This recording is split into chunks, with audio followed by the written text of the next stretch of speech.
And we're live. Hi guys, welcome back. Robert Ian Bonnick here. SpeakuP Monday. It's that time, 6:30 GMT +8. You know where you got to be. So tonight's a bit of an interesting one because the person being interviewed is me, right? It's me today. And look, we have a really, really wonderful person who I'm delighted, to welcome to the SpeakuP Monday Club. And we're going to go to her shortly. Her name is Bhavna. And for those of you who have been here before, on the Mondays when we could have audiences live and that stuff back in those days, right? 3 weeks ago, whenever it was, you would have come across her because she asked the most amazing questions, right? So we were like, well, she asked amazing questions. SpeakuP Monday, award-winning Q&A for motivation. Like, it's not Rob Monday, it's SpeakuP Monday. So we can invite and we can have different interviewers, different hosts. So tonight you're going to see one of them, right? So now, if you're wondering what tonight is about, we have entered lockdown here in Bali, as many countries have re-entered around the world. And, it's a very tough time because when you think that you're past it or through it or getting better and getting towards the other side, that's the worst time to then go back into it, right? Because mentally, emotionally, we're taken in a different direction.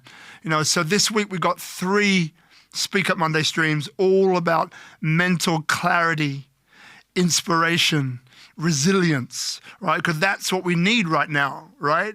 So tomorrow, Clubhouse, we have Dr. Haley Norman, who is an incredible woman met on Clubhouse, and she is a neurologist, like a neuroscientist, basically, a psychologist. She's got her own show, international speaker, letters after her name, PhD from St. John Hopkins University, incredible woman. So that will be on Clubhouse tomorrow, 7 a.m. our time. US time is 4 p.m. on the West Coast, 7 p.m. on the East Coast.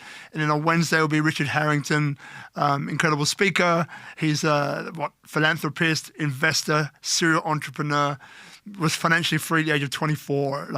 He's an amazing guy, which is Freedom Day Bali. And that was Richard that we did a collaboration with a few weeks ago.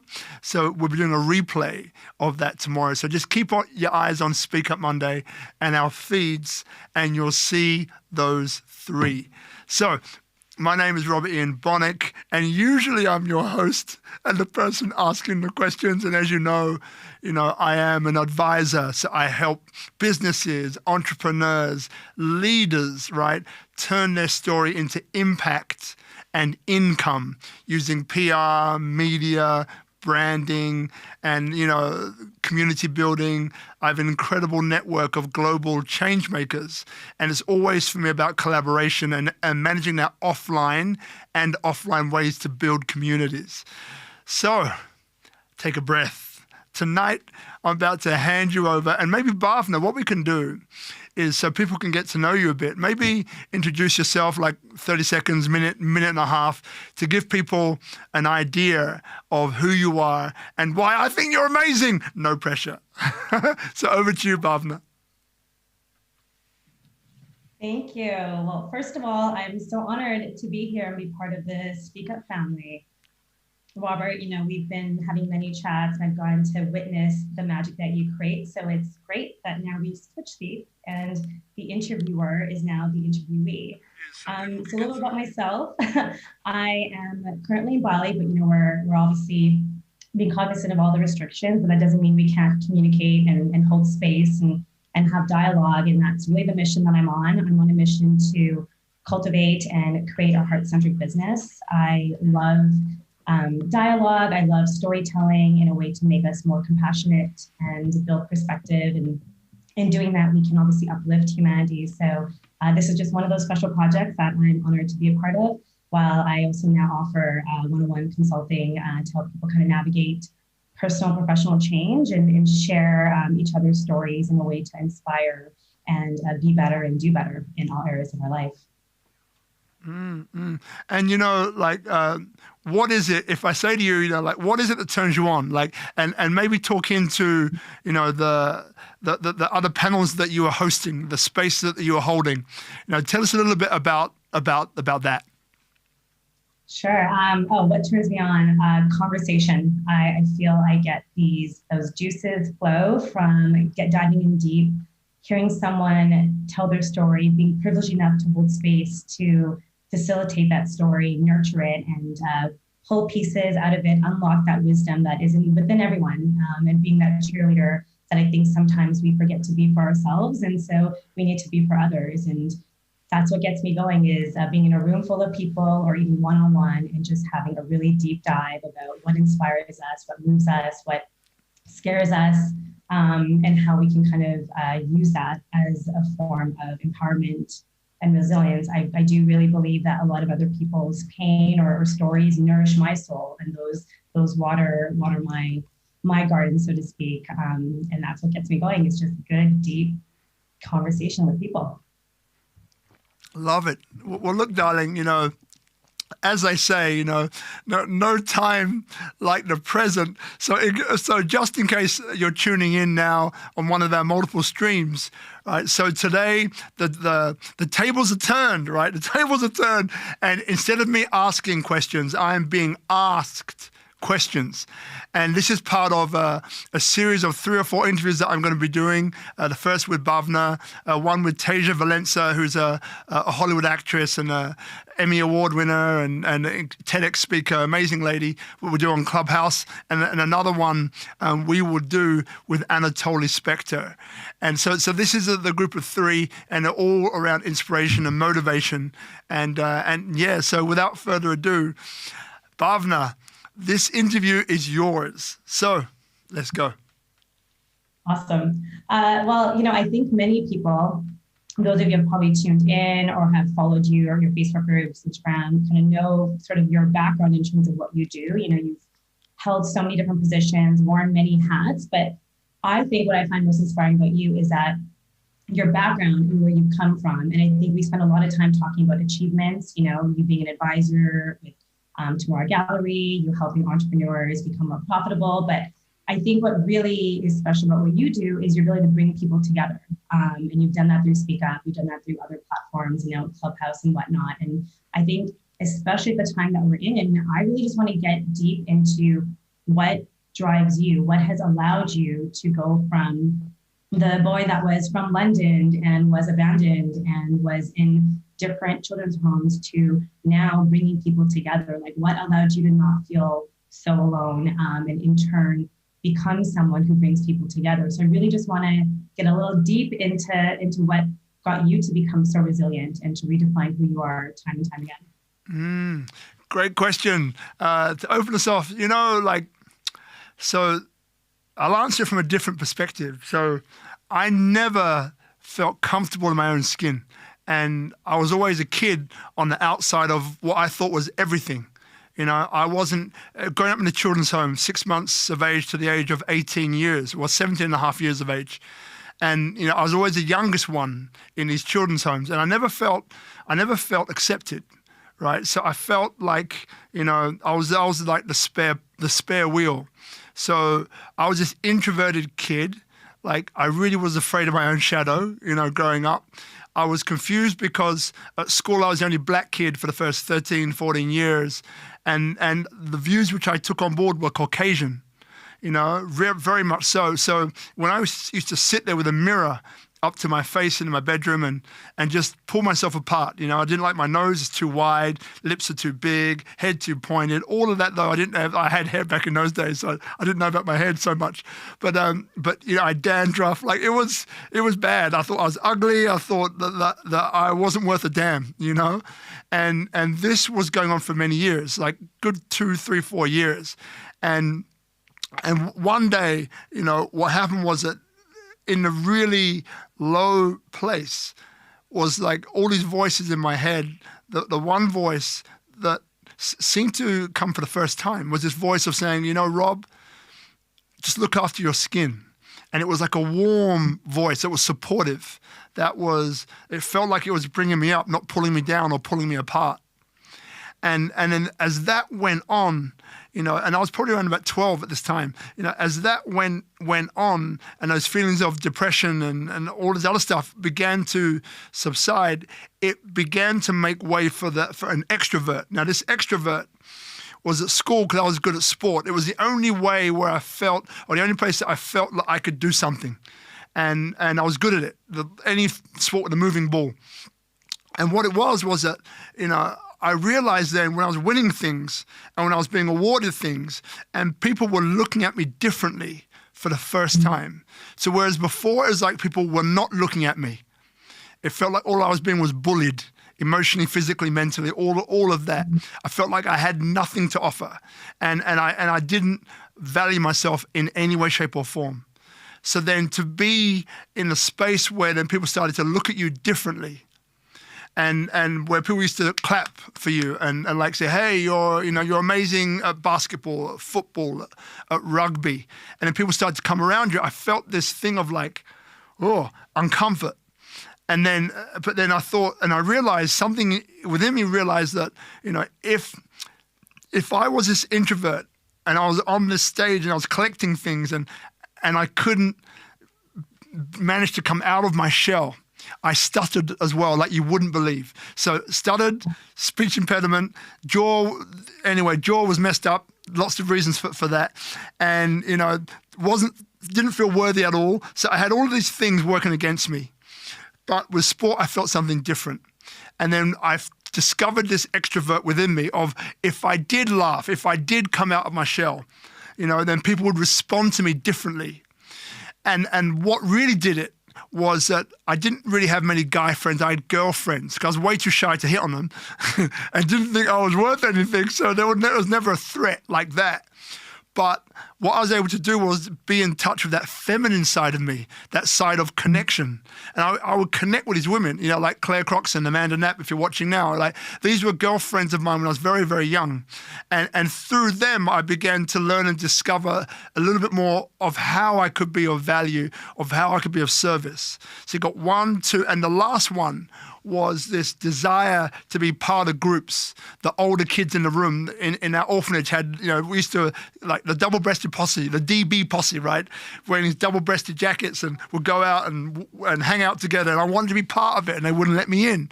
You're too young, you're too ugly. Like, you couldn't be part of our crew. And I remember it's like, well, man, if I can't be part of their crew, what crew can I be a part of, right? And on the Sunday afternoon, is where I got my answer. It was in our backyard.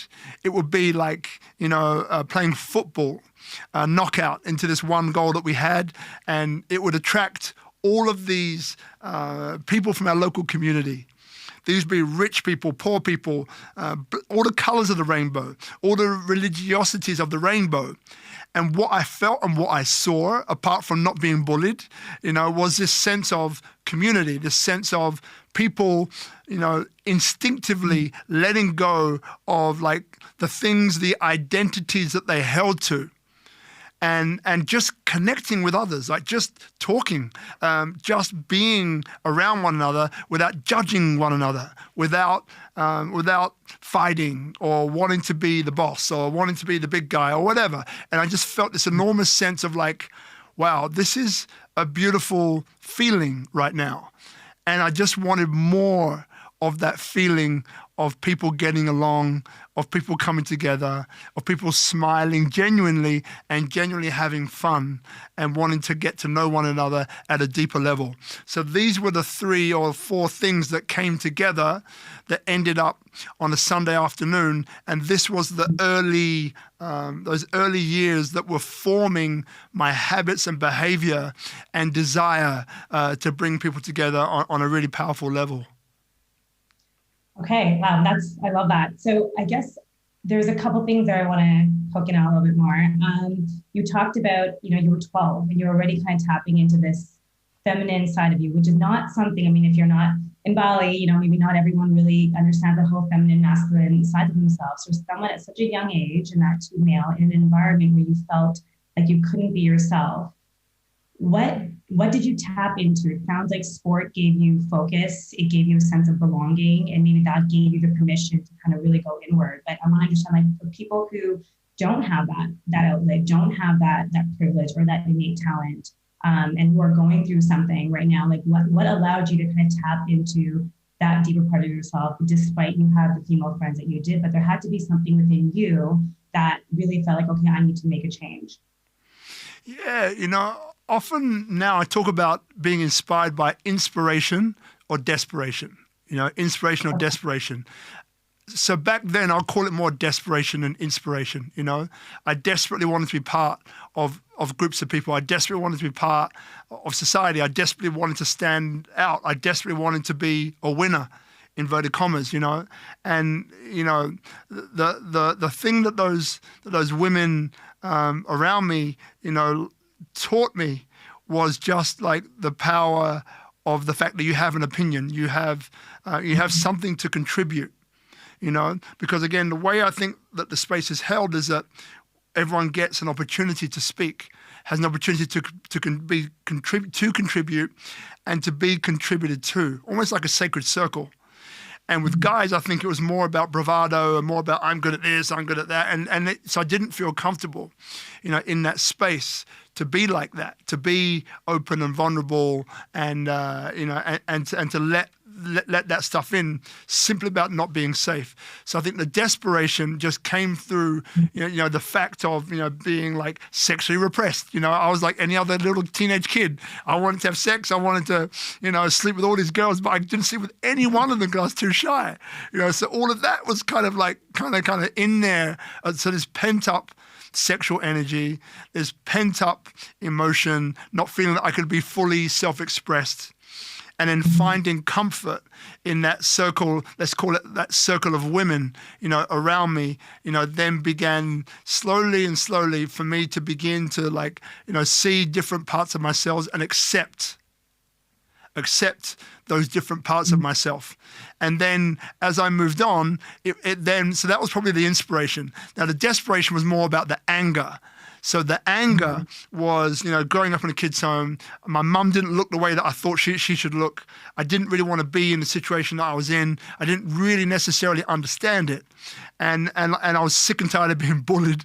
Not that it was every day, but I felt like I was under pressure because I was always the youngest. So then the desperation was like with sport and playing rugby, I would take out all of my emotion on tackling, on hitting people, right? On dribbling, on scoring goals, on being that alpha male without realizing that that's what I was being. But it's just out of desperation of just wanting to get these uncomfortable emotions and feelings and anxieties within me. I just wanted to get them out. I was like, I can remember it, but I really wanted to get them out. I wanted to exorcise them, as in spirit, right? Not exercise, but exorcise. So I wanted to get these evil spirits out of me, right? That's being a bit too melodramatic, but you get the idea of this pent-up teenager with issues and challenges, who didn't accept himself, who didn't like where he was and was angry, and needed to find an outlet for that anger. And luckily there was sport. So what would you say though, as now from that desperate teenager who found sport as the outlet to kind of release those emotions, who then was able to, be inspired to form a community, from there, what were the next steps that got you to kind of redefine who you were? Next steps. So I think the best way to describe that one is the deeper you kind of go into yourself, the more you understand others. So I was still this very compassionate, empathetic kid, and I remember at school, I was learning about the 100 Years' War. And so now we're bringing in racism into it. So we were in middle class London, and we were upper middle class in an upper middle class neighborhood with all these black kids. It was pejoratively black. We were not wanted there at all. It was very white, conservative, upper middle class. So we're bringing the racism card. So at school, I was learning about the 100 Years' War. And the 100 Years' War, I think, was in the Middle East, this one. And it was about, one kid next to me over here, it said, "Miss, 100 Years' War, yes. It can't be the same people fighting, can it?" And I was like, "What do you mean?" It can't be the same people fighting. I was like, huh? And it went over my head, right? And then some months later, I was involved in this attack, right? And it was a very racially motivated attack. That basically, it was the N-word was called. This guy ran out of a pub across the road. Me and my older friend, but smaller, but older friend called Andy Campbell. And this guy came up skinny, smelled of alcohol, drunk, and he hit me. And then what happened was, I fell down, not because of the power of the impact, but just like, what? I was like 12, 13, and this adult was hitting me. I was like, oh. I fell to the ground. Andy came to my rescue, hit the guy. The guy went down. I thought that would be it. And I was getting up, and I noticed more people running out the pub, more and more and more and more and more. Now, what happened was next, I was not prepared for it in any way, shape, or form. And I'll spare you some of the gory details, but not all. So what happened was that more guys came out, and they started to chase us. So now, and they're calling us all the F words, the N words, the black bastard, all this stuff. We're running, right? And I'm fast, so I'm running, and I can feel them behind me, and then I feel at some point that there's no one chasing me anymore. So I stop and I turn around to Andy to say, "Hey, Andy, what was that about?" And I realized that Andy wasn't with me. I was like, "Whoa, where's Andy?" And I remember looking back into the distance, into the background. And I saw like maybe 10, 15 guys, grown adults, right? They made a circle around this thing on the floor, and they were kicking it. And I was like, what the hell? And as I began to walk back towards it, the closer that I got, I began to realize that thing that they were kicking was Andy. So he was on the floor, crawled up in a fetal position, trying to protect all of those vital stuff. And I could, as I got closer, I could then begin to hear every single kick and how it connected with his body, a sound that I wouldn't wish upon anyone, right? So now I'm there, scared out of my wits, because I'm there thinking, like, if I go closer, then it's going to be me on the floor. If I stand where I am now or leave, then I'm going to be that coward, right? I'm going to be that coward. And then it's like, well, then I was stuck. And it kept going on. And while with each kick, it was like any sort of innocence that I had was being removed with each kick. And eventually, it broke up. It was a girl, two girls came out, and they shamed these guys into stopping. Thank God. And Andy got up and kind of walked or limped towards me, and we just left. But it's what happened next was even worse than that. It was the days of guilt, shame, fear, remorse, anger. I wanted revenge. Right? Because I thought I would act differently in that. But I was a tall kid, and I thought I would act differently. I thought I would be the hard guy. I thought I would be the guy dealing with that. And I wasn't. I was left wanting on every level, mentally, emotionally, physically, spiritually, and I couldn't handle it. And about 3 days later, when I was so pissed off and still upset and still ashamed of my behavior and what I didn't do, then I remembered the kids at school, 12 years of age, 100 Years War. And I realized I got it. I was like, it's not the same people fighting at all. It's the fear, it's the hatred that we pass down from one generation to the next. And as kids, we take that on board and we run with it, subconsciously not even realizing what's driving us. Once I got that, then I realized why that guy started a fight in the first place. And what I was able to then do was then discover true empathy and forgiveness, not only for him, but myself, right? And that was a defining moment, because then I realized what my purpose in life was. I realized that being a black kid, growing up white for many years, and then later on, I kind of embraced the blackness again, thank God, right? So now I've become this complete person. But at that time, I realized that I was a bridge. I was a bridge between cultures, between colors. And I could bring people together around empathy. And I got that then, right? Years later, I realized that in my family tree were people like Martin Luther King, Malcolm X, Marcus Garvey. They're all Jamaican Maroons, right? Which I found out years later, right? But that was a really important part of my life because from that one or those two experiences combined, I realized what I was here to do, right? And that also goes back to your first question of why community, because community, it breaks down barriers, right? It breaks down ideologies because we get a real life experience of what connects us, that we want to be loved, we want to be respected, we want to be fulfilled in what we do and what we're doing, right?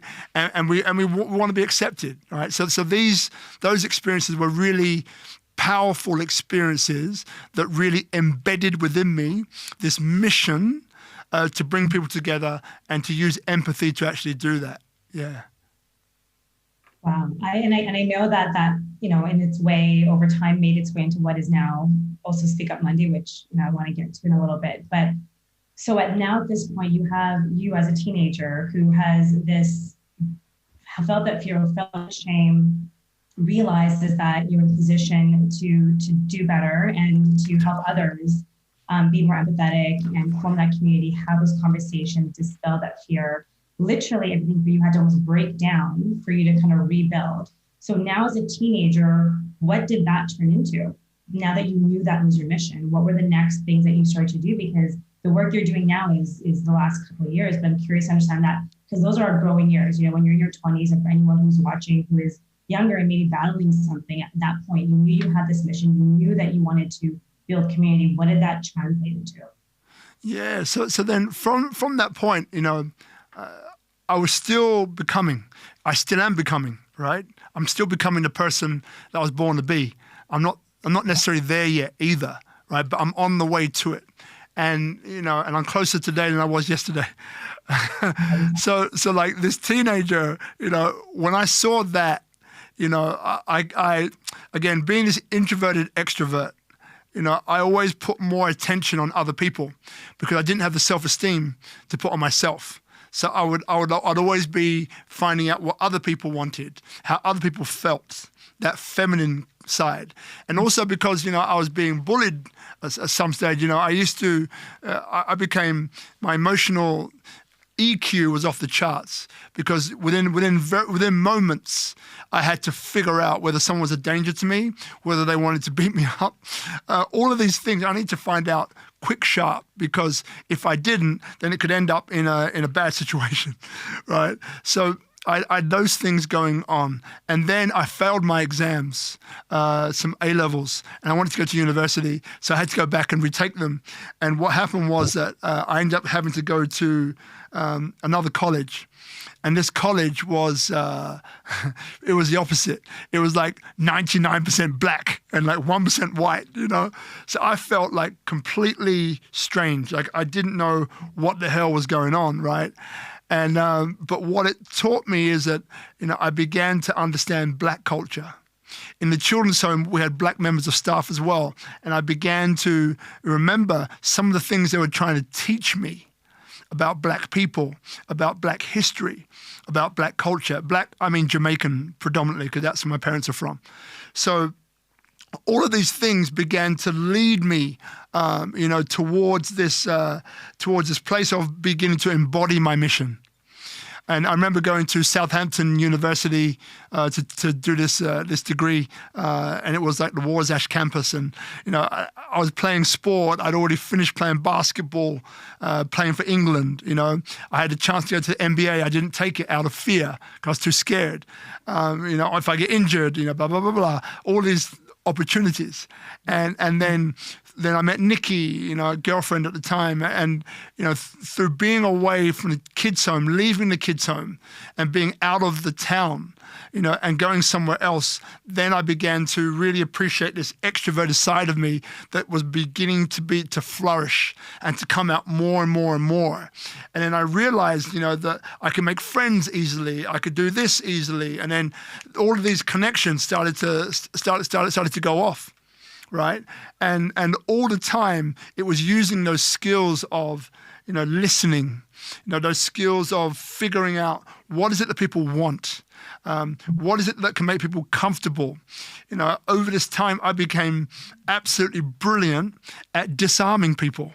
Now, when I mean disarming, I mean, put me anywhere, even if it's in the middle of a Ku Klux Klan cookout, right? I was so confident that I know that by the end of the time, being a KKK cookout, I could create some friends, right? I could create some friendships because I understood the complexity and the simplicity of human conditioning, which is this thing about, the need to be heard, the need to feel accepted and loved. All those things that I mentioned before, I was able to give to people in milliseconds. So being able to do that, and even though I'm 6'4", but being able to be in a way not a threat, right? But in a way that establishes trust, that establishes a container for people wanting to listen and wanting to contribute into, is a huge gift that I got out of avoiding being beaten up. That's a main part. And being an introvert, those two things like gave me that disarming skill, which is so part of me that, as I said, I can be anywhere in the world, different country, different race, and I always find my way. I know it, right? So this began to contribute to this. And then after studying and after finishing there, then the modeling in Milan took things to a whole nother level.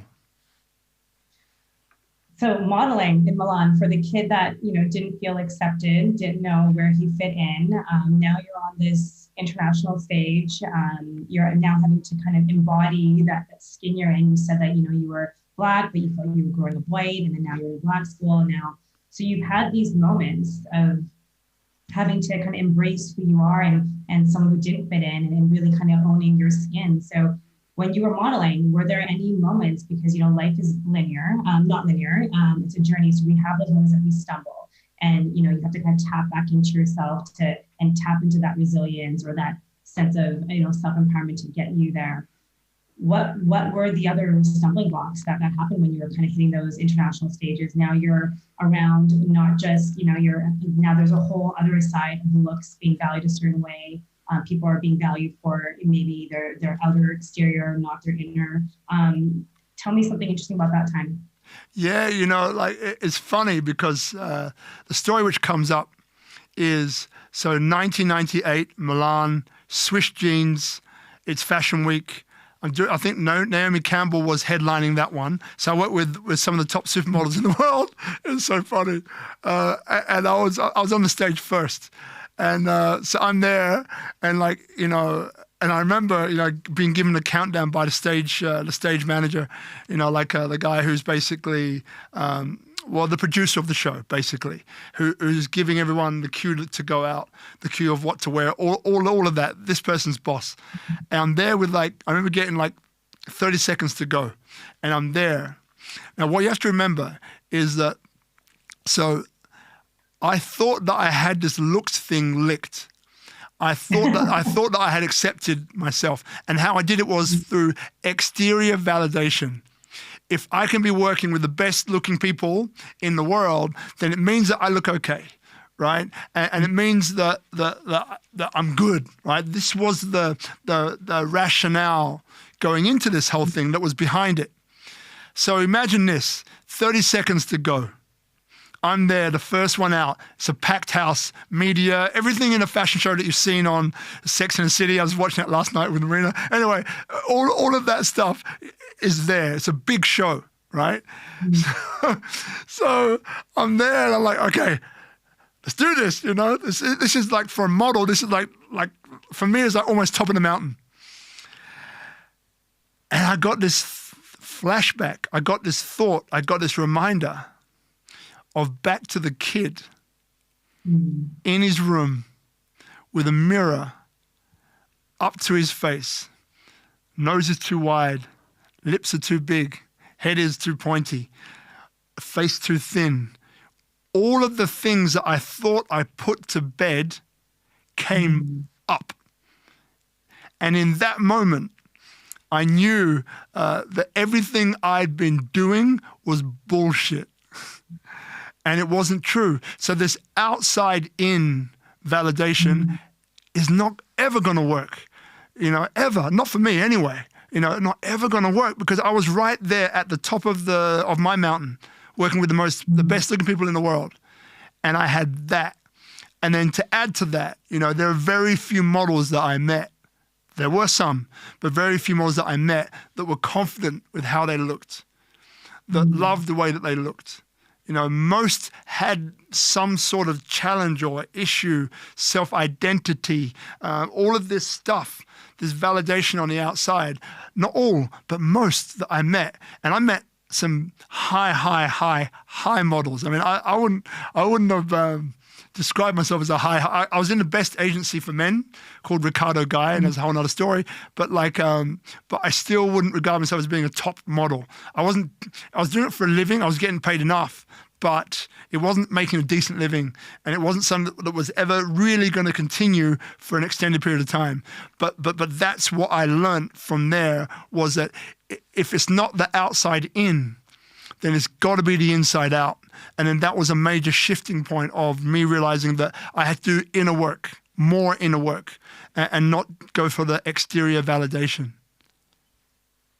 So what would you say would be, like your resources or the tools that you tap into to do that? Because at that point, as you said, then you realized that the external validation was no longer working.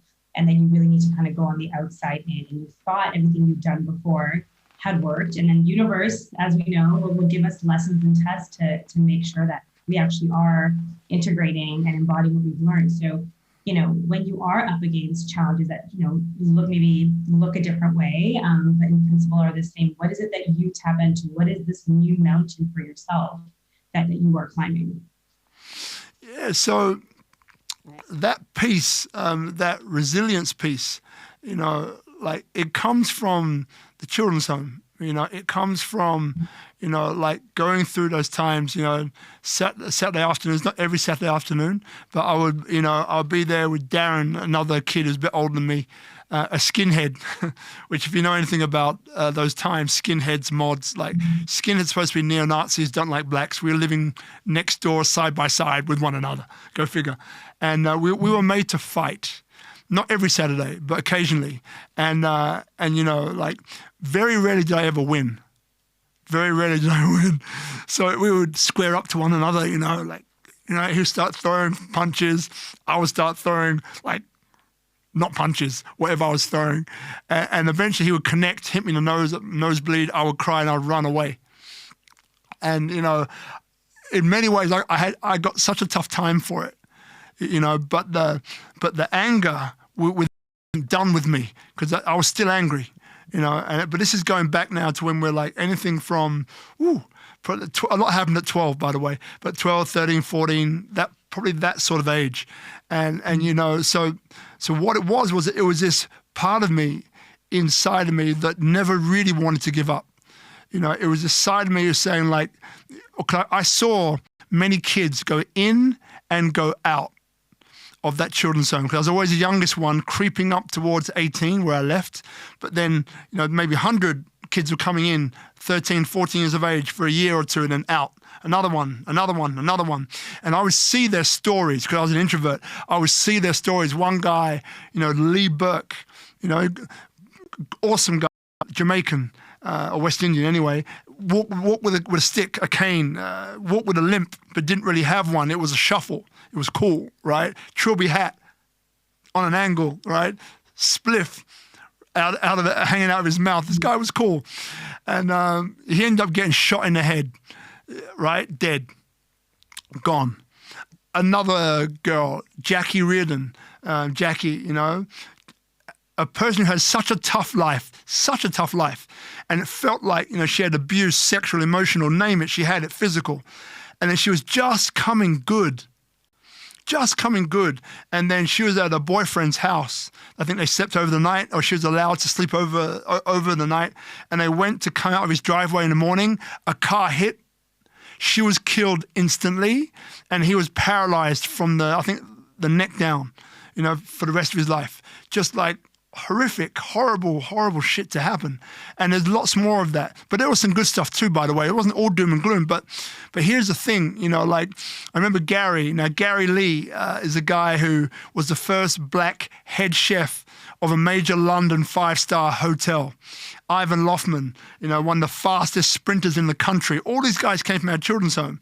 One day we had the mods come and attack our house, like 30, 40 people attacking our house, and like 4 or 5 guys that were kung fu experts were kicking everyone's. It was like so many crazy experiences that I had growing up in the children's homes, that what it taught me was a sense of, and even though me and Darren fought, when push came to shove, if something from the outside was pushing against us, we would all galvanize together.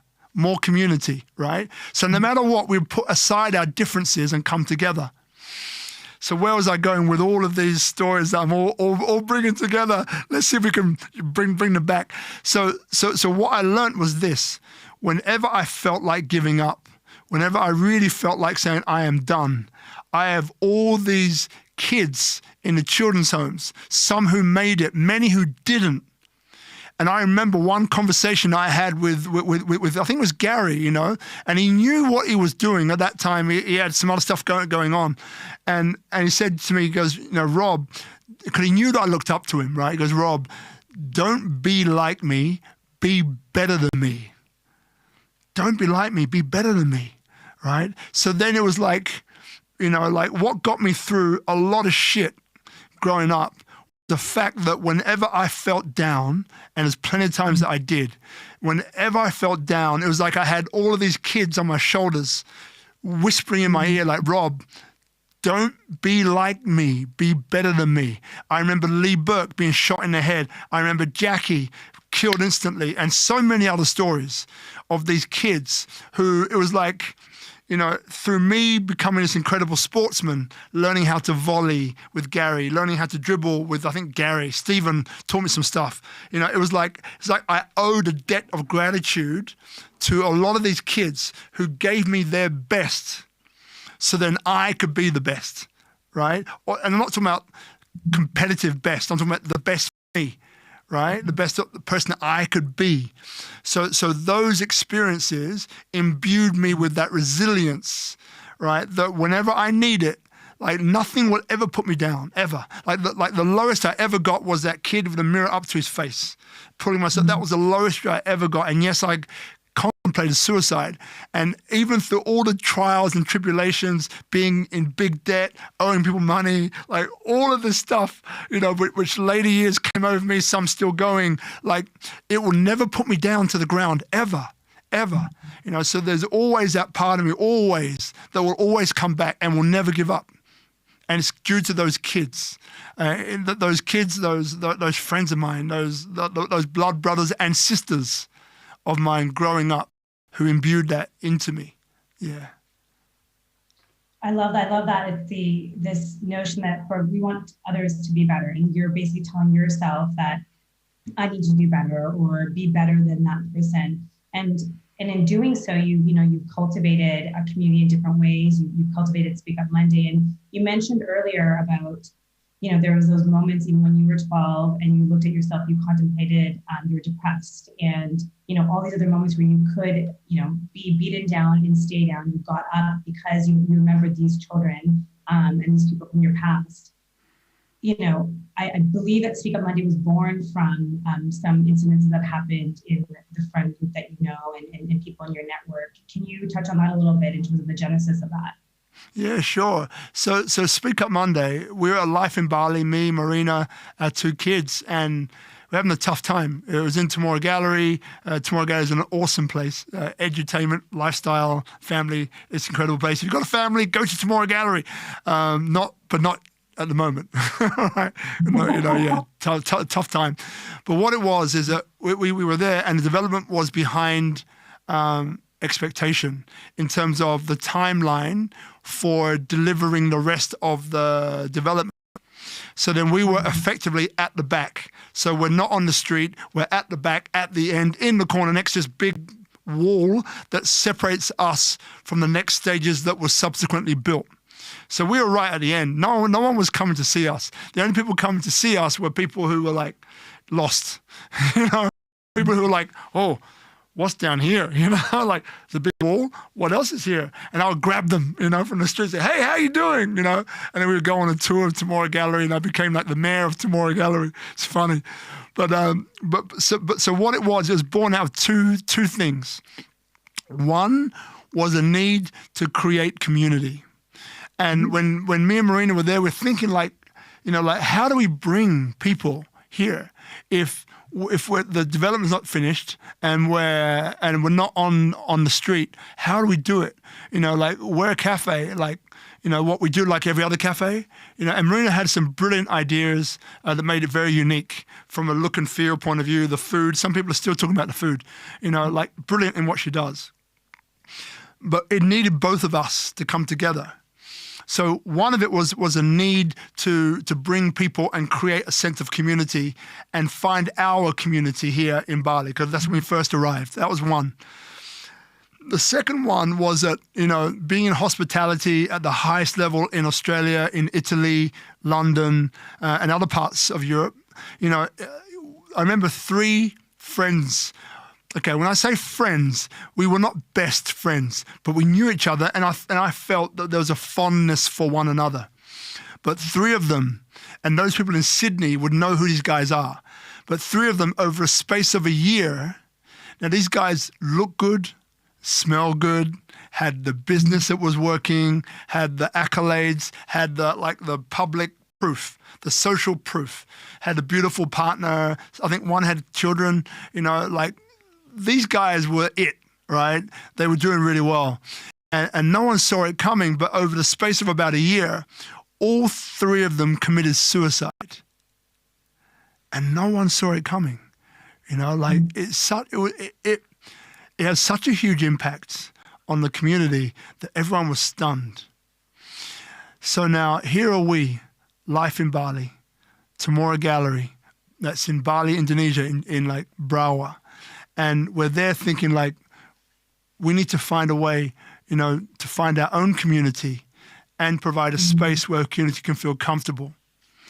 And then SpeakuP Monday, there was a guy called Morten, my soul brother, who's Norwegian. And I saw Morten, he was skipping friend. I mean, who skips around with their girlfriend at like 2 p.m? Well, this guy was doing it. And I'm like, what are you doing, man? He's like, I'm dancing with my girl, Norwegian, And we got along. I thought this guy is nuts and crazy. And I thought we'd get along just fine. And we did. And he was a guy saying, well, Rob, by this time I was a speaker and a coach and all that stuff. And he's saying, Rob, you're a speaker, right? I said, yeah. He goes, you got a space here. Why aren't you having speakers here? I was like, huh? You're so right. And in there, that it came to me when I was asleep. It was like, ding, SpeakuP Monday, a way to drop a positive stone, a ripple into a still pond of water of positivity on Monday, which, as I found out after these 3 friends committed suicide, on a day where most suicides in the world are recorded, is Monday. So it's like, got it. This is what we can do. We can invite speakers. We can bring community. We can bring awareness to what this is and make it positive, right? Create clarity, so then that positive wave is moving out into the universe, right?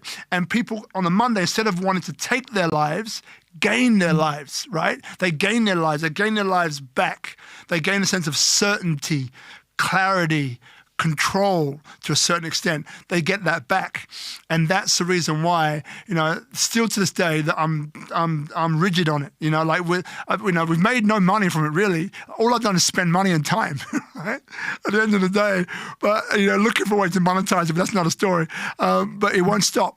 I love doing it. It brings in everything that I am comes in, because all these different crazy experiences which I've had, feeling the lowest of the low, the highest of the high, being super successful in business, being on the ground in debt, like what the heck is going on here, right? All of that, I can connect to all of it because I am all of it. And all of the guests who come, it's a matter of me, this disarming nature, right? It's the saying, well, instinctively going with the gut, going with intuition is like, well, which person is this? Where is it they are in their lives? And the questions come. It's like, because I know the questions. It's like, bang, nothing's scripted, nothing's rehearsed, as you know. But you know, because it's like, like I've been where you are now, and I feel the pain, or I feel the pleasure, or but what is it? What is it within you? The dirty stuff, the dark stuff. What is it within you that created that experience for you, and what is it that you're still struggling with now, and why? So these are some of the reasons of how SpeakuP Monday was born, and why I'm so passionate about it even today, 2.5 years later, of every week. And I think that passion comes through. I mean, I'm sitting here in front of a screen and I can feel it. And I think anyone who's had the privilege of being in your presence or being in the room can attest to that. And I think, so that brings up the point around fire and what gets your juices flowing. And, I know that Soul on Fire being the theme, and the books that you have in the works. Talk a little bit about that. What is that? What's the mission with that? Yeah. So what this is, so I'm an author, right? Best-selling author. Woohoo! Coming, right? So Soul Survivor, published by New Holland, is my first book, and it's an autobiography. And that book is about what we just discussed. Soul Survivor, how an abandoned child went from nothing to everything, published by New Holland, right? So, but what it was, is my publisher and Fiona Schultz. We had many conversations over the years, but one of them brought to light the fact that, think trilogy, think in three. Don't think one, think three. When you look at it, Lord of the Rings, Raiders of the Lost Ark, Star Wars, it's three, right? So think in terms of three books, not one. And I was like, whoa, it just ding, it just resonated with me. I was like, wow, whoa. Then what happened was that Soul Survivor was the first book. The second book is Soul on Fire. And the third book is Soul Thriver, like boom. And what it is like it's it's looking forward. It's saying, well, Soul Survivor was this kid, how he turned into something, right? Created something, and how he became a dad, right? Which is something that he never ever saw coming, or never thought he wanted, until he realized that he did so much. Right, he wanted to be a dad so much, and this is all true. And then having everything, that's what it felt like to me. And then what happens is that what happens after that, when you start to make mistakes, not on purpose, but make mistakes that cost you phenomenally, deep in debt. This is all true, by the way, deep in debt, right? With like, fuck, how am I going to get out of this? Still working some of it out, right? Still on the way with this. So it's like, you got people asking and calling and you gave your word to people on things and you weren't able to fulfill your word. Yet you present this image that you're almighty than now, yet you don't fulfill your word over here, and you break your word there, and you don't fulfill your promises there. That's me. Right? So one of the things about this is this sense of understanding that I'm not perfect. Not looking to be. I believe in mastery, but I fuck up it all the time. You know what I mean? And it's not like, this guy has had it all handed to him. No. So I'm working through it, right? And it's, but the point is that it's a mindset thing. And I've always known that. I know that I hold the key to my success or my failure. It's in my hands. No matter what is happening in the world right now, I hold the key to my own demise or to my own success, and failure is part of it as well. And I've failed at many things. I've succeeded at many things too, but I've failed at many things. And, then it's about me, how do I make amends for those things that I need to make amends for? I'm doing that. Right? Or doing the best I can. But then how do I also kick myself in the ass and move my mind, my mindset? And how do I direct and focus that back to the things that I know that work, which is what is in the first book. So that soul on fire is very important because, it indicates, how we can fall and how far we can fall and how hard we can fall. But also that we don't, no matter what, we don't need to throw in the towel. as hard as things get, and things have gotten extremely difficult for me, but as hard as things get, I never have to throw in the towel, ever, ever. But what I need to do is to work and cultivate the inside, the mindset, the internals, and that is the ticket that then allows me to emerge again and rise, right? And rise, and part of that is about what am I here to do for other people, but not losing sight of the airplane. And for years I had the challenge with this, airplane, your loss of cabin pressure, in the loss of cabin pressure and the Mars should fall from the ceiling, put it around yourself first before your kids.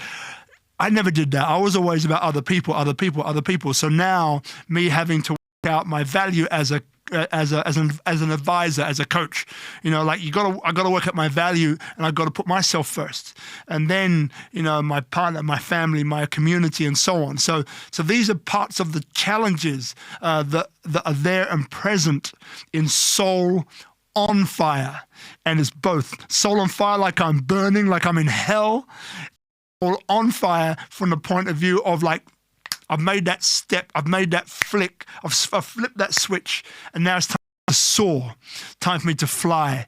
And then finally, Soul Thriver is about, the mission for me is how to create a positive mental shift in the lives of 1 billion people. 1 billion people by it's a 20-year challenge that I've set myself, and that comes through working with others, that comes through inspiring inspirers, through influencing influencers, through impacting impactors, and that comes through the coaching, the advising, and all the other stuff which I do with entrepreneurs, leaders, and coaches. And as you've been saying all this, I think a couple of things they come to mind that we talk about sort of to fly, to soar, and the phoenix that kind of rises from the ashes. And so when I think about the journey that you've been on, and even just in the way the books have been titled with Soul Survivor, that speaks to resilience, and then we're talking about Soul on Fire and that sense of rebirth, that as one says, a past is a place of reference, not residence. So it's like looking at that, what do we do? How do we, pivot and change? And ultimately, as now you as an advisor and someone who's going to be thriving, it's leading by example and taking everyone on that journey, because we were constantly evolving. We're always bettering ourselves. We're always going to be, given some sort of challenge or lesson. Even now, now with the way that things are in Bali and just globally, what are some of the recent sort of, tests and things that you've had to kind of overcome that you see kind of making its way in terms of what you offer over the next year? Yeah, some of the most recent challenges. Yeah. Ooh, look, I am a lazy person, right? Now, people would say, "You're lazy?" What? That I am, right? So what do I mean by that? Lazy doesn't mean that I don't work. Lazy means, so when I was in Sydney, and a few people notice, I love having baths. I don't have a bath here. But what I would do is I would do everything double time, triple time, quadruple time, so I get that hour to chill out and do nothing. So when I mean lazy, it's an industrious lazy, right? That's where I spent many years. Now, for what I mean now, lazy is more about. So I'm a person who gets excited by doing different things. I'm sure a lot of us can relate to that. There's there's a TEDx talk about being a multi-potentialite. Mark Seaton, if he's watching this, he calls it and I was going to say polygamist, but it's not that. Polymath, polymath, not polygamy. And so polymath is about this ability to do many things well. Because right now, what we're dialed into is that, find your speciality, find your niche, right? And it works, right? Find your niche and do that one thing, right? Whereas for me, I find it extremely difficult to do that. Like, it just doesn't feel right for me at all, right? So I am doing multiple projects, and so the biggest challenge for me of late has been, which projects are ones that I need to donate my attention to, because I can't do that many. You know, now look, Tomorrow Gallery, for those of you who know it, I mean, that's my baby, right? That's in terms of, you know, like that's always been there, you know, and it's something which I'm very committed to. I love the Tomorrow family, like the guys have been awesome, right? Now, but at the same time, you know, during a time like this, you know, what it shows as well is that doing one thing or having one thing is not enough, right? I have a family of 2 kids. Right, and Marina as well. Marina works; she's got her own fashion label, so I can't sit back. So lazy to me now means that I've got to cut stuff out and focus on maybe 2 or 3 instead of 8 or 9. Right. So then I need to create space in the day so I can focus, you know, on doing that one thing at a time. You know, so that's been, you know, the biggest challenge for me is being able to find those 2 or 3 things, and I'll happily talk about them if you want me to later. But finding those 2 or 3 things which are significant enough, that give great value, but also hold the opportunity to create great income in return for giving that value and giving that service. And it's taken me years, you know, like years to get to that, you know, years of just doing stuff, not working out, next one. Like, I've tried a few things. Like, it hasn't come just like that at all, you know, and it's still fine-tuning itself. Yeah, so that's probably the biggest challenge now is creating the alternate streams of income in a way that that work without you necessarily being involved in them 100%, because you can't, right? So that's been the biggest challenge here so far. And I think that's something that, you know, a lot of people do, especially in these times, kind of struggle with is, you know, we are multidimensional people. We have different interests. We want to take our intangible skills and transform them to something tangible. We want to diversify our income. We want our, you know, businesses to work for us. And, you know, you've been really vocal about just how much community means to you, building that and kind of helping, as we said, like impact the impactors, influence the influencers. So these are the things I think really drive you and get you excited. What are 3 things that scare you? 3 things that scare me. Good question. 3 things that scare me. I mean, look, one would be, you know, not being able to fulfill what I know I can do. That would be one. Even though on the inside of me, like deep within, like it's like I have no doubt. But that outside piece, you know, can be moved along with the tide sometimes, can be swayed by things external to me, which in the scheme of things don't matter, but I can be taken temporarily to actually do that. So one of the things I'll be scared of is that, you know, is that I wouldn't be able to fulfill that. That would be one. What else? Another 2 things that scare me.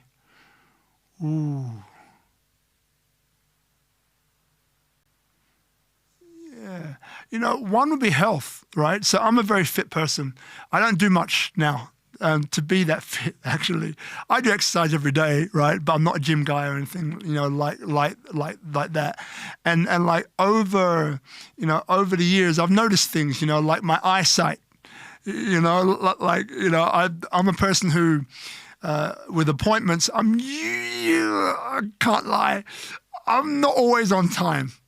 Let's put it like that. So the other day I was meeting someone and I was actually on time, right? And I was laughing and they were like, why are you laughing? You know, because I said to them, you know, like, I'm on time because I misread the time on my phone because I couldn't see it clearly enough. So I thought the time was like 20 minutes further than what it actually was. So therefore I was on time. Right? So, and there's other things happening in my body. You know, I wake up at nighttime and pee more often than I usually do. Does that mean that I've got that? You know, so there's some health things, you know, which I think, you know, like I'm 50 years of age, 51, you know, which are beginning, you know, to work their way in. And even though I am in shape, right? But there's something there that like if going unchecked could definitely scare me. What else? Last one that could scare me. Ooh. I'm searching for ones here. You know, I'll tell you a funny story. So clubhouse, right? So what scares me is like, because I am a person. I was born in the year of 69, so that's the year of the cock, is it? Cock? Rooster, right? So Chinese sign. So roosters like to look good, right? Now, I could lie to myself and say that that's not very important to me, but I'll be lying, right? It is, right? Ideally, I don't go too far, but it's part of me. So this thing about, you know, looking good, this thing about, you know, how many likes on my posts on social media, how many likes on this. Now, there's things that don't matter. They don't. And the bigger part of me, the spirit that's limitless, knows this to be true. But I can oscillate between the two like a game of tennis. Right? So like spirit or knowing or seeing, nothing to worry about. You know, ego, hey man, worry, right? So I can oscillate between those two. So with Clubhouse, I started a room, SpeakuP Monday Club, right? And over a 4-week period, right, I remember, you know, I was in a room which I created. And I was in there, I think one of those times, I was in there for like 25 minutes before anyone came in to the room. Now, this, out of all the scheme of things, is not a massive thing. But to someone who's like a rooster who wants to look good, I'm there going like, what am I doing? You know, why am I even bothering with this? I'm spending my time here to create this room and no one's coming in. And I had this huge fear, you know, going in for weeks, this anxiety of like, you know, what if no one comes into the room? What if no one da-da-da? What if no one da-da-da? And then see that come true was just like, oh. And one of those times, it happened about 3 times in about 5 weeks, 2 times within 5 weeks. One of those times I even got out of the room. It was like, you know, I'm out. Anyone knows Clubhouse, you create a room and then you get out of it before anyone comes because you're scared no one will come in. I was like, oh. And then this ping pong match, this tennis match, like infinite self spirit was like, Rob, come on, man. Don't fall for this shit. Get back in the room. And I did. And I went back in the room, and then both those rooms turned out to be quite decent. And, you know, like the last rooms which I've had of now, I think one had over 100 people through it, so it feels like now, you know, that we've got head of steam and we're moving up, you know, but there are 3 things that scare me. Yeah. So that's a really interesting bridge, I think, because, you know, you've just said that at the age of 50, you know, you had that fear of no one's going to show up and that sense of needing that validation. And you were able to kind of, you know, pivot, take those steps, whether it was mentally, come back into the room and kind of went through something similar as that 12-year-old, you know? So what would you say, based on what you know now and how you kind of learned to sort of get yourself back up or work those limiting beliefs, if you could talk to your 12-year-old self, who had those fears, what would you say? 12-year-old self. See, here's the dilemma that the dilemma that I could face.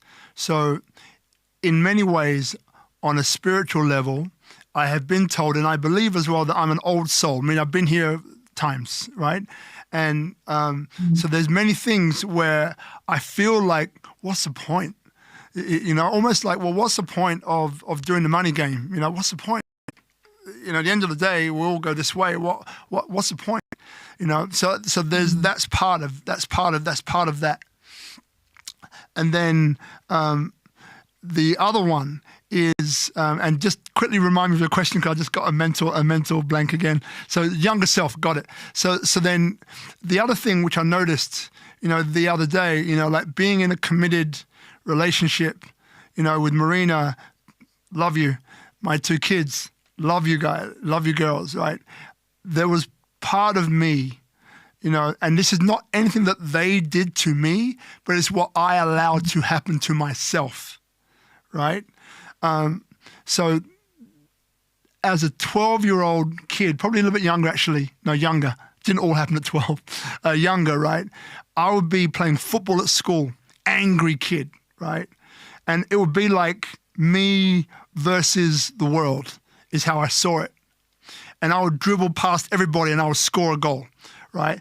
And I would tackle people. I would slide tackle on concrete, which means that on gravel, actually. So it means that my legs would be bloody and my knees would be bloody. And it was all about winning to me. I had to win, and I was mad for it.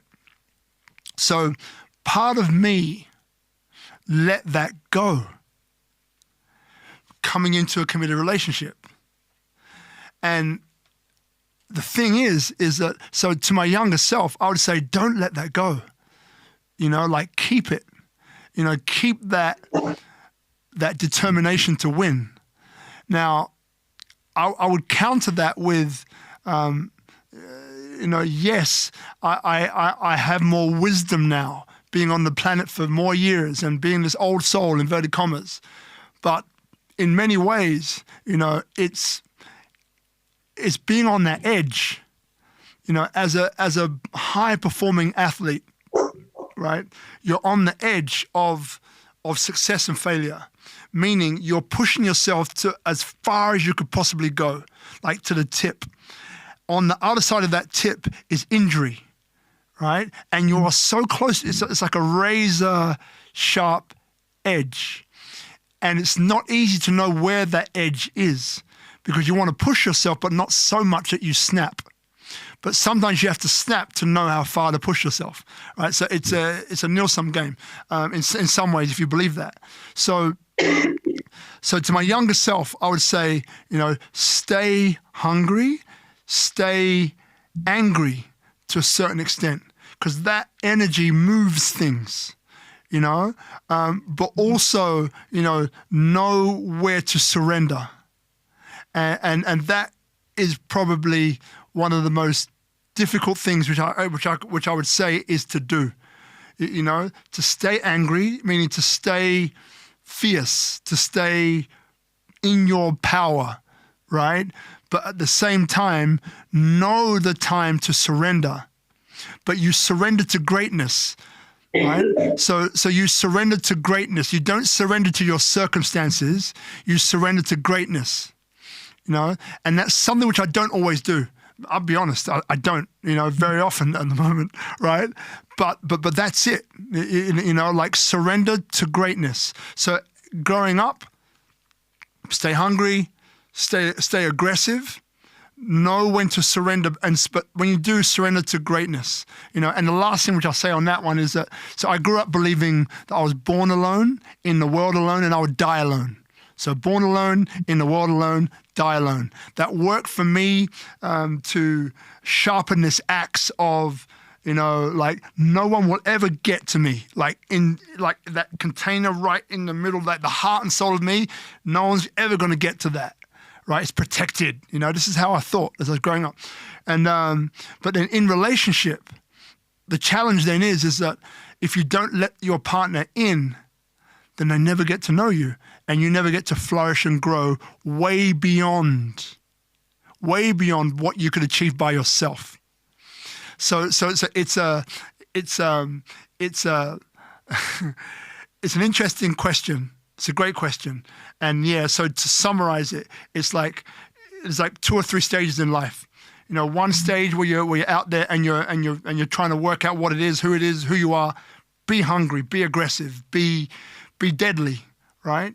And then as you come into that level of relationship and awareness and understanding, understand that you also need to be on the edge, but know those times and those moments to begin to surrender to your greatness, to your partner, right?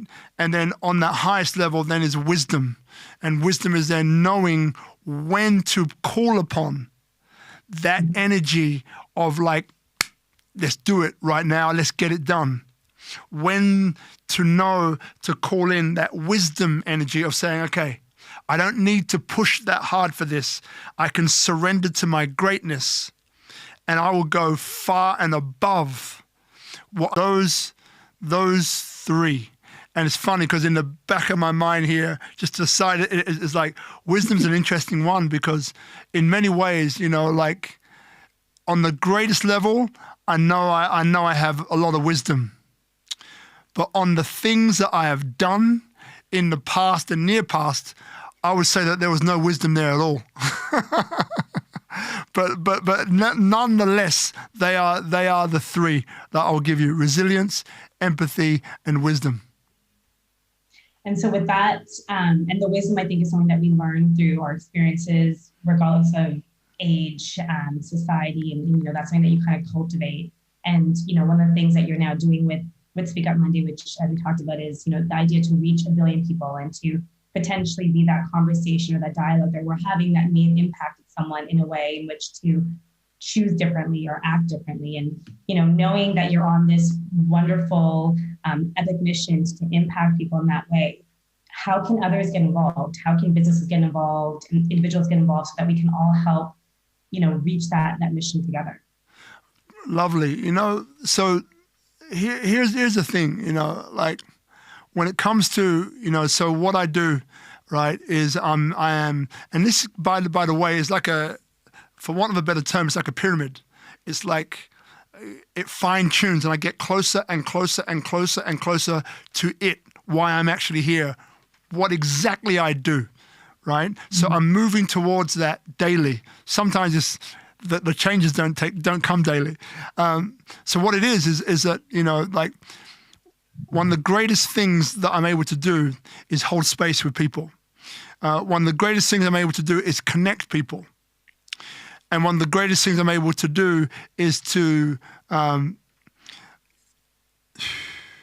be that sounding board, when people have an idea or have a concept or have a philosophy on something. I'm the guy who can pull holes in it, can shape it, and can make it better, What I'm also really good at is I'm a great producer. So I'm able to bring different elements together to make it sing. I have that ability, So then, but this is what I do for my clients, right? Now, but for me, sometimes I have a challenge doing it for myself, right? So if I looked at SpeakuP Monday, for example, from the perspective of a client, there's things that I would have done already that I haven't done, right? Which it's an energy thing, it's something which I said, you know what? I know I should do this, and this, but I haven't got the time, resources to do that right now. So it's like, I'll put that on the shelf and I'll just focus on getting them in the can. What that means is doing the interviews, getting it recorded. The guys at Tropical Nomad, Itchy, Bella, have been extraordinarily important and helpful, and I love them forever, right? And there's other stuff we're doing together. And it's like, so then how do you get those things in a catalog, right? So then when the time comes, then we're able, to then get those edited, pull out salient points to then create other videos from. Because we've had some incredible guests, some very powerful, insightful, interesting guests, right? So then we get that done. How is it that we can take this to the next level? Because the contacts, the people that I have access to, is ridiculous. Ideally, pretty soon, let's see if I can do it. So Christian Vieri, who is one of the most well-known, highest-paid football players in the world, right, is a guy that we were friends once upon a time when I was working in Italy, and I spoke to him about 3 weeks ago. So I want to get him, as an interview. There's lots of musical artists, very famous ones that we've worked with over the years that I'd love to get on camera, and so many other top celebrities and people that are up and coming that you never would have heard of, but they're doing incredible work. So I know that I'm able, and now you are too, Bhavna, right, that we're able to create spaces where motivation and inspiration pour out in such a way that is so value focused that whoever watches them knows that they're in the presence of greatness and that they're receiving it directly. And they can do whatever they want with it, whether it need to, move them to do the next thing, whether to inspire them to look at themselves more deeply, or whether it's to move them and motivate them to take that next step that they need to. So what I would love is like support, and it could be in the form of an investment, could be in the form of, of sponsorship or something. So someone who also, and I know it's out there within my network, but I haven't really asked, right? So this is probably the first time that I'm asking, Now we're asking. Yeah, if you don't ask, you don't get. But then someone who can basically come in, because I was doing a course the other day, right? And it's with Raven, the talk show maven. And Raven's interviewed Les Brown and all these famous guys around the world. And we'll get those guys too. And because I really want SpeakuP Monday to become like a top 3 show in the world, right? To interview and release motivation and inspiration. That's the goal. And one thing that she was saying when I was doing this course of hers was, you need to distinguish what you are. Are you the talent or are you production? Now, neither one is worse or better than the other, but you need to know, because if you're trying to be both, you're going to have a really tough, hard time. And what I can see now, Tropical Nomad, Itchy and the guys are doing the production. I'm doing the talent and I'm sourcing and doing all this stuff, but I'm still doing too many things for what I need to do to really go deep into what we're doing now. So I know that I am the limiting factor. So I need to get myself out and just be talent, right? So then what would be great is to have someone or a group or come in with aligned values and take on that side of it, and also put that financial aspect into it so it can really sing. Because to really make this fly, it needs investment, right? To really make it fly. So that's one way, that this can really begin to take and reach the places that I know it can reach, and I believe very strongly that it will reach, and I'm really committed to it, right? So that's one. And then me as an individual, this as being an advisor, that now is beginning to find its feet, and again, there's still so much more for me to do. There's much more for me to go. I am focused on the moment. I am focused on what I'm doing now, what I'm doing next. But I know that that with that as well, if people are out there, and they're looking to 5-10x their company or their business, right? And it's a business which is uplifting humanity in some way, shape, or form is very important to me as well. But if you're in that arena, I get in touch, because I know that with the network that I have, which is a global network of change makers, which is, we're sitting down today, myself and Chris Robb, and a gentleman that we had a SpeakuP with a few weeks ago. You probably know who I'm talking about soon. And we're talking about Bali, and we're talking about creating this calendar of events for Bali. Each one is annual in its own right. And each one is investing within Bali. It's not outside that comes in and it goes in and out. And no, it's something which forms a fabric of what Bali is for years to come. It's like a legacy. for Bali. So these sorts of projects I love working on, right? I love ideating, and I love bringing the elements together to make them happen from this global network which I have. And so this is the sort of thing which I love doing, and sitting down and talking with other businesses and individuals and entrepreneurs and people to basically bring the best out of whatever it is we're doing right now, but in a global sense. These are things that I love to do. Yeah. Love that. And I know I'm going to help us wrap up here, but yeah, I think that, ultimately when I hear that, and we've talked about this before, you and I, what I love here is holding the space for you, unlocking your wisdom, and the more conversations we have, the more clarity we get. And I think even for yourselves, as you just said, that having to think about that last piece, that last ingredient in the bottle of wisdom, or recognizing that there's other things that you want to do and you want to continue to spread this message in this platform, and you need other people to sort of help that with. I mean, a carrier pigeon carries the message but doesn't create the message. So here, you're creating the message, you're creating that sense of community and that change, and it's just about having others to help you fly. And I think that just, speaks to the next rebirth that will be Robert, and the next stuff in the works. So with that, is there anything else that you want to share with everyone, the audience? Yeah, So this one has been a long one, and I know that my answers have been very long, right? And I do that because, there's value that I feel that I want to give and that are within me. And, by giving you long answers that move around a little bit, I feel that like it's calling to that. And there are people who are watching this either live or on replay when that comes, that will get inspiration out of what I'm saying, right? Or the stories that I'm sharing, because ultimately, what it's about for me personally is about being a channel, right? Being a channel for this to come. Not this belongs to me, that's mine, but it's being a channel, right? So I guess the best thing that I could offer, to everybody here is that this whole SpeakuP Monday juggernaut that we built, that's been going for 2.5 years, every week, even through lockdown, right?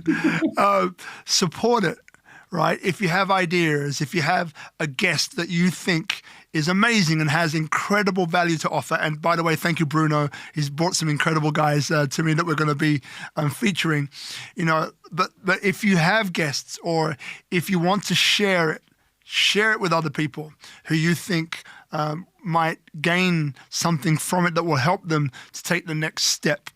So do that, right? If you are a person who is saying, the investment piece, that's something which I could do, right? Or something I'd be interested in looking into, then send me a direct message or get in touch with me through my multiple forms, Robert Ian Bonnick. I think I'm the only one, right? So if you're Robert Ian Bonnick, you're going to find me, right? But send me a message. Let's get in touch. Let's talk. If you're a company or a business or an entrepreneur, right, who wants to scale, right? And again, my thing is about relationships. I have many relationships, PR, marketing, branding experts. Got that, right?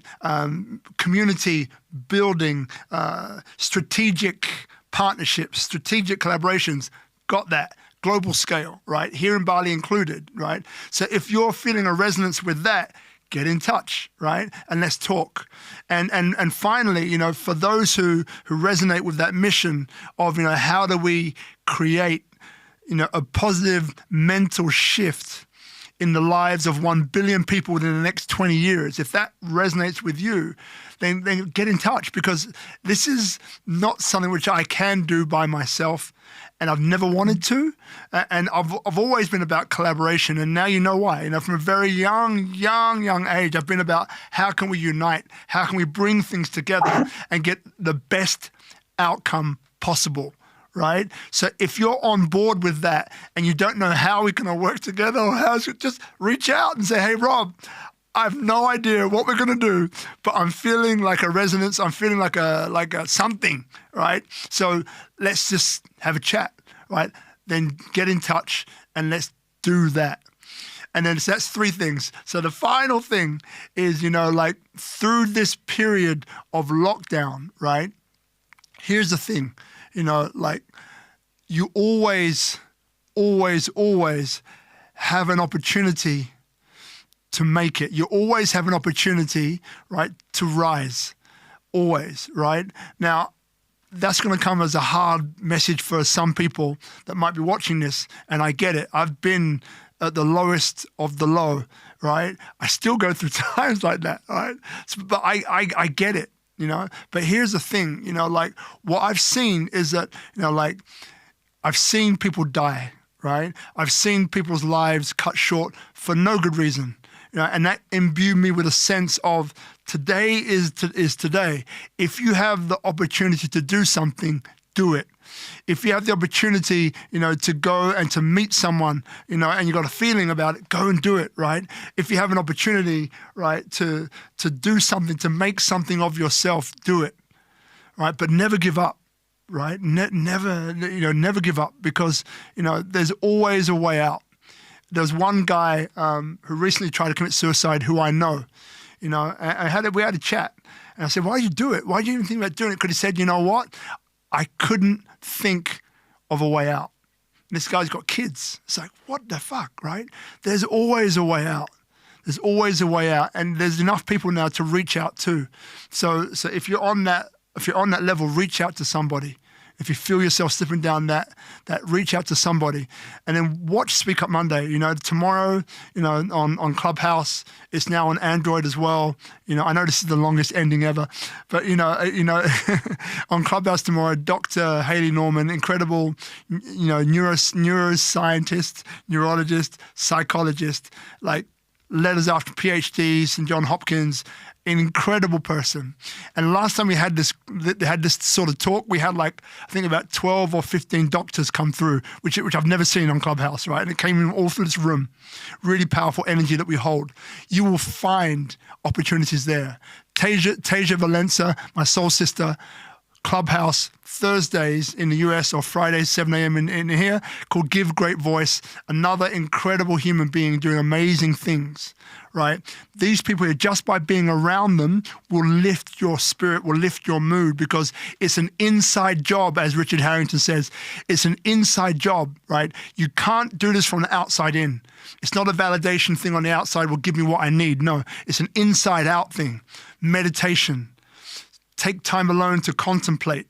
Quiet time by yourself is essential to find that inner message, that inner voice, the one that you can connect with, your voice of intuition, your voice of complete power that's connected to your soul, right? You've got to spend time quietly, the way I see it. So meditation, reach out. I've got lots of resources. If you want to reach out to me, I can give you some people. I can even teach you some meditation. But like, honestly, like that, out of everything which I've said, that journey, inside out, not outside in, is the most important message that I could convey to anyone who is watching right now or who will be watching in the future. You know, that's it. It's an inside job. Inside out, not outside in. And that way, even this current situation of lockdown will not impact you in the way that it is now. You get to find that certainty and that sense of spirit and power and purpose within yourself. But it's an inside job, inside out, not outside in. Sister Bhavna, thank you so much for a great interview. And like, I know we're going to see you in a second, but you know, I think you're amazing. I think you ask great questions. I think you have an amazing intellect, and you hold space in a powerful, beautiful way. And those people who are watching this now are going to get to see more of you, and they're going to see what I see. All right, so thank you very much indeed. And thank you to everybody here, the usual Itchy and Bella crew, and Guzman. Love you guys. Thank you so much.